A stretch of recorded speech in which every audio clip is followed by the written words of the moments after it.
That's a little bit cheeky. But the thing is, they dominated. I guess some might say they were overconfident, but Japan, just like the Japanese, just plugged away, equalized late in the game, and they took it to extra time and then won on penalties. So USA, I guess, will have to wait again. I guess so. I will say this much, though. While they are waiting, they have acquired some degree of superstardom in their own country. They've become like legends overnight. They have bandwagoners. That's all they are. I know. But I mean, if you think about it, women's soccer has never really gotten the kind of recognition it deserves on the international stage. No, but in the U.S., though, it has always been. That's why they, I suppose, were considered one of the leading teams in women's soccer. But because for some strange reason, at that age group, girls' soccer is usually more popular? Yeah, than boys soccer. That's really interesting. Because, of course, the boys are trying to play NFL and basketball. And that sort of thing, yeah. Well, there are a few other things going on in the world, not least of which is that the News of the World scandal continues to have a cull.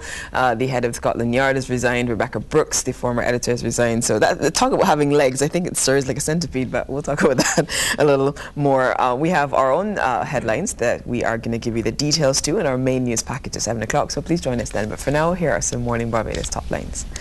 General Secretary of the Barbados Workers Union, Sir Roy Trotman, is supporting privatization of some aspects of the Bridgetown port. He believes that government should retain control while allowing some private sector involvement. The question has been raised as to whether Barbados needs an ultra-modern cruise facility at this time. Independent Senator Geoffrey Cave believes government should be cautious about this, considering cruise numbers are expected to decline in the next 2 years. The price of petroleum products in Barbados continues on a roller coaster ride. Today, consumers are paying slightly less for diesel and more for gasoline. Moody's Investors Service has upgraded Trinidad and Tobago's foreign currency bond rating to Baa1 from Baa2. This in light of continued improvement in the country's external position and declining debt ratios. Those are some of the stories that we're following. We will give you our main news program at 7 o'clock, so join us then. But for now, we find out what else is making headlines across the world, and we start with the International Herald Tribune. We go to Colin Cunningham. And we go across to Europe. Good bonds, bad bonds. Can test tell the difference? When the Greek finance minister said last week that his country's debt burden was not as dire as Italy's, that must have provided little comfort to the European banks that had lent money to both countries. Yeah, it's not so bad over here. And, of course, the Rebecca Brooks, former chief of Rupert Murdoch's media operations in Britain, was arrested yesterday in connection with a phone hacking scandal that is convulsing the Murdoch empire. And the military council governing Egypt is moving to lay down ground rules for a new constitution that would protect and potentially expand its own authority indefinitely, possibly circumscribing the power of future elected officials. Nothing like, being elected and know that the military is the one with the power. Some of the international stories in the Herald Tribune, global edition of the New York Times. You're going to bring it home now. The Nation newspaper on the front page, crime grip, Attorney General says criminal activity under control. Reassuring news there.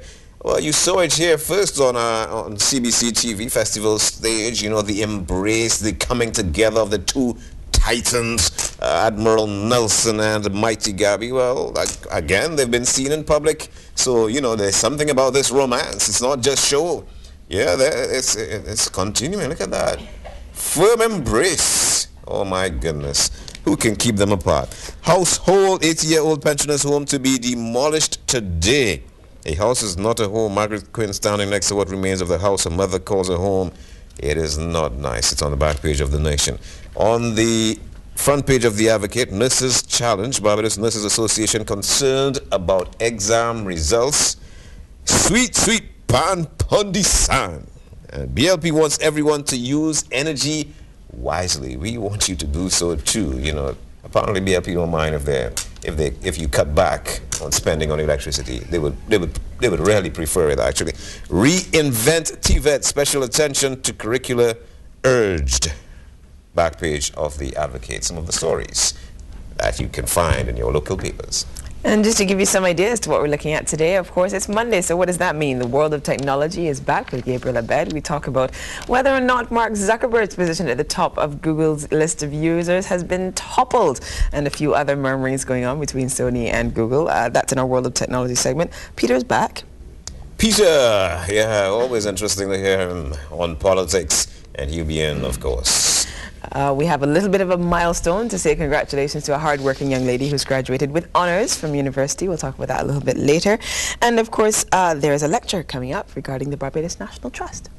All that and more. Stay tuned right here. Morning Barbados continues shortly. From the local oligarchy and friends in Washington City, racist politics is only